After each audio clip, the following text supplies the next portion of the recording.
This is my aff. I affirm the following resolution. Resolved, United States ought to adopt a wealth tax. For further clarification during this round, I'll be defining these following terms. United States is defined as a country of 50 states and all territories. Ought is defined as used to indicate duty or correctness. Adopt is defined as to choose to take up, follow, or use. Wealth tax is defined as a tax on an individual's holdings of assets or an individual's net worth. This includes the total value of personal assets, including cash, bank deposits, real estate, assets and insurance, and pension plans, ownership of incorporated businesses, financial securities, and personal trust. My value is justice as defined by John Rawls. Rawls says each person is inherent to their basic liberty rights so that there is fairness within society. The veil of ignorance, which is the moral reasoning of removing all biased information of who has the most or least benefit in decision-making, is how we make more equal decisions in society. My value criterion is Rawls' 2 principles of justice. The first principle states that every person has equal claim to every measure of basic liberties, measures which meet the same measures of liberties for all. The second principle discloses that social and economic disparities satisfy 2 conditions. A, that all offices and positions are open to everyone under the conditions of fair equality of opportunity, and B, the disparities are in the benefit of the least advantaged members of society. Contention 1, reducing wealth inequality. The Organization for Economic Cooperation and Development Studies found that the United States, out of all G7 nations, has the highest income inequality with a Gini coefficient of 41.1 out of 100. Moreover, the wealth gap in the United States has more than doubled from 1989 to 2016. The 5% of the richest people in the United States median net worth of $4.8 billion has already increased by 4%, whereas the median net worth of the lower tiers of wealth had decreased by at least 20%, and the second lowest tier had experienced 39% loss, from $32,100 in 2007 to $19,500 in 2016. If the United States adopted a wealth tax, this would support Rawls' value definition of justice, benefiting the least advantaged members, because the 400 richest Americans currently own more wealth than all Black households and a quarter of Latino households combined, and research has shown that 17.9% of poverty is African Americans and 17.2% is Latinos. If we look at Rawls' moral reasoning, the veil of ignorance, which removes all biased information, we can clearly see that taxing the wealth and reducing wealth inequality is best for society as a whole. Contention 2, a limited effects to the wealthy. An argument for not having a wealth tax would be that the wealthy will simply move away, as their wealth will deplete. Yet this isn't entirely true, because the wealth tax doesn't affect their wealth. In fact, according to inequality.org, the wealthy will continue to get rich. The wealth tax will actually help the wealthy's quality of life, as this extra money will open a cornucopia of public capital to invest in addressing our multitude of problems and in bettering working people's lives.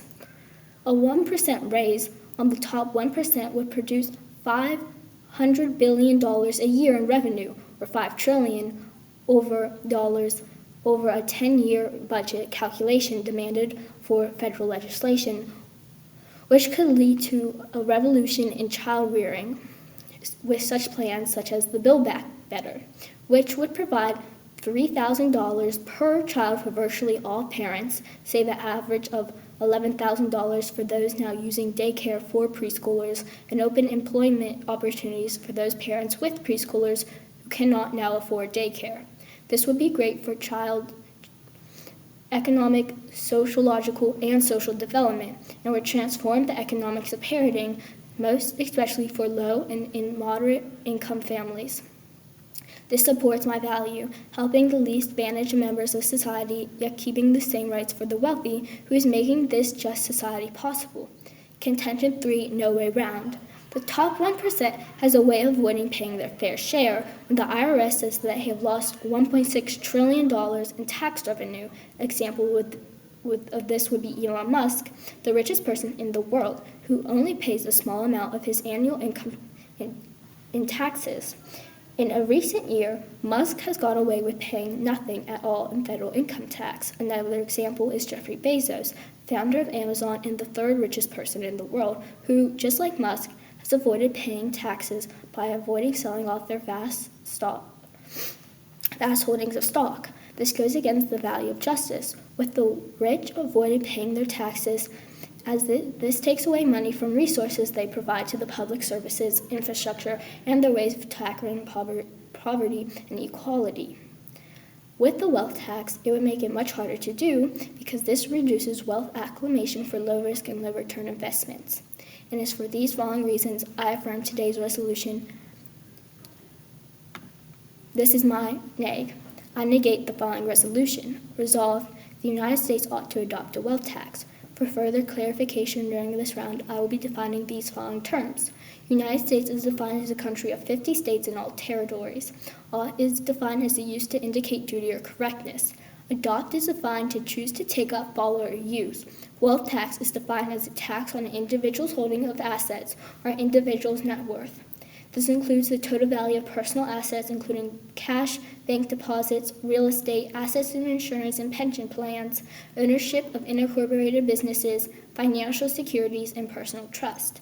My value is liberty as defined by Robert Nozick. In Nozick's philosophy, he states that all people are individualistic and equal without being under another person. States, along with all others, are obligated to respect moral rights of all individuals, which includes their rights over their own persons and their lawful possessions. The government will not restrict and restrain their citizens and allow people autonomy. My value criterion is entitlement theory. The entitlement theory emphasizes that individuals have a right to property acquired through legitimate means, without interference from the state or other individuals. For example, Nozick used the Wilt Chamberlain argument. In this society, Wilt Chamberlain is an excellent basketball player, and many teams compete with each other to engage his services.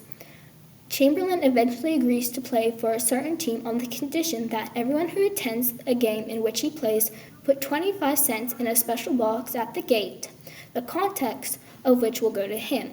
During the season, 1 million fans attend the team's games, and so Chamberlain receives $250,000. Now, however, the supposedly just distribution of holdings is upset because Chamberlain is now $2,500 richer than everyone else. The strong intuition is that it is not unjust is accounted for by Nozick's entitlement theory, because Chamberlain acquired his holdings by legitimate means. Contention 1, economic disaster. Many arguments for the United States adopting a wealth tax says that it will have a positive effect on the economy. Yet this isn't true.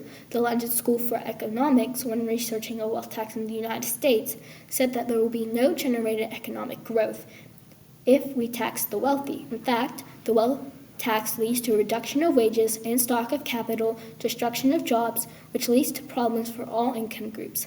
An example in the United States would be Connecticut, where the income tax was raised 13% on the middle class, and the property tax was raised by more than 35%.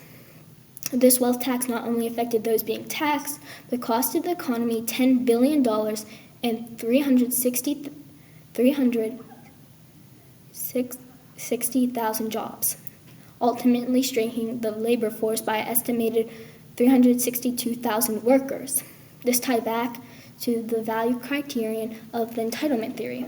The state or government has taxed the richest property and now has hurt the middle class property. Contention 2, tax evasion. The wealth tax taxes the entirety of the wealthiest net worth, yet the wealthiest have the history of avoiding paying their fair share of taxes, and they will continue to avoid it even with the wealth tax. One way they could simply avoid it is moving a large incentive of their assets abroad. This has already happened in the United States, with 1/5 of the highest income, 1% held assets overseas, increasing to more than 60% of households in the top 1% according to Tax Policy Center. The most seen is that these rich people will simply just move to another country which doesn't have the wealth tax. which has happened in such countries such as Norway and Spain. This ties back to my value of justice, that the wealth tax takes away the rich's lawful possessions, which they will take from the United States, and will lead to economic disaster. It is for these reasons I negate today's resolution.